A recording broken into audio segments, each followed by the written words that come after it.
After the fall of civilization comes the silence. The tortured screams of 1,000 dead languages are lost forever. The survivors of the end of all things wander the wretched wastes, searching for meaning that they will never find. We were replaced by our own creations. Why hadn't our artificial overlords killed us off once and for all? Because we were such minor players in the saga of Earth that totally eradicating our species was now a pointless waste of energy. Artificial intelligences, with more power than the old nation-states, rule over the world as demigods in an unending struggle for domination of the planet. Most of mankind submit themselves as devout worshippers of these supercomputers. I did not consider myself a friend of these cults, but they were the only ones offering work, so what choice did I have? My latest job took me to the edge of an inland sea which covered what used to be agricultural lands. I was a simple courier, but in these times, nothing was truly simple. Recent rains had turned the whole coastline into a flooded marshland. A journey which should have taken a couple days turned into a week.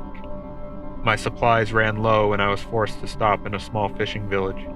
I found its inhabitants in the thralls of celebration after pulling a monstrously large and deformed tarpon from the water.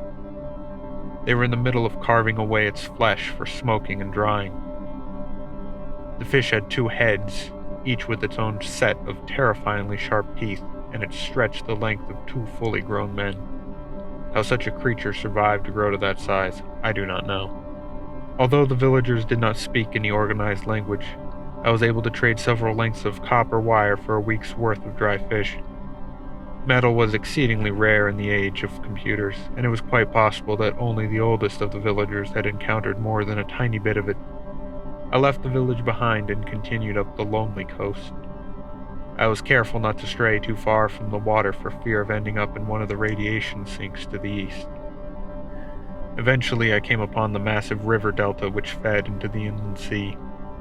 After a bit of searching, I managed to find the kayak that I'd hidden here in preparation for my journey. I regretted not leaving it closer to the computational cultist outpost. I would have been able to cut a day off my journey if I'd been able to paddle around the flooded mess that the region had become. Luckily, the torrential downpour had not washed my supplies away. I was happy to eat something that wasn't dried fish. The next morning I kayaked across the delta. Long ago there'd been a city on its bank, but the river had long since washed it out to sea. After a few hours' journey I reached an island that stretched along the center of this vast estuary. Somewhere in the thick forest I would find the last followers of a natural religion. In other words, another fucking cult. Why the computationalists were doing business with these antiquated weirdos, I had no idea. I found their encampment after sunset. I was greeted by one of their priestesses. She explained to me that they were undertaking a ritual that night to prepare the elixir I was to take back with me. Then she frowned and asked me a question. Why do they want to bring to life such an abomination? I shrugged. I had no idea what she was talking about. She realized that I wasn't in the know and smiled awkwardly. During the night, the cultists built up a huge bonfire and tossed all manner of strange spices, fungi, and creatures into its blaze. They sang the songs of lost times when life was confined to the seas, and danced naked in the light of the flames. Needless to say, I wasn't able to sleep. In the morning, they collected the ashes and combined them with putrefied liquids to create an astonishingly horrid concoction. "Tell your masters that we owe them nothing from now on," said the priestess. To save time on the return journey, I paddled upstream and skirted around the far side of the radiation field. It was a calculated risk, as there was a storm brewing on the coast, but I did not want to run into one of the artificial intelligences that ruled over the rare earth element-rich mountains.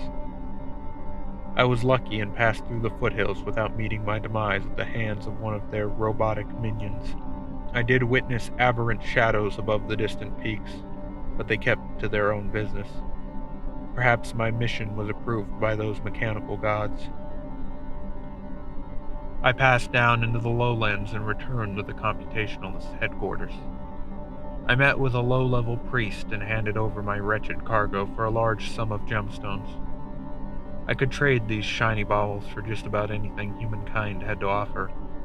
which at this point in time was admittedly very little.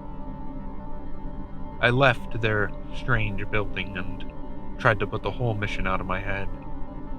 That proved impossible as rumors swirled around the events that took place inside that damnable building. Human sacrifice? No, much worse, they said. After all, humanity had already been sacrificed. The computational cultists and their deity, an artificial intelligence from just after the singularity, had committed the ultimate sin. They had merged machine and man. I was unsure how an AI would benefit from such a merger, but clearly the local Silicon overlord had created a threat to artificial supremacy. Some said the other AIs would move swiftly to crush it. I headed south. My skills would serve me well elsewhere.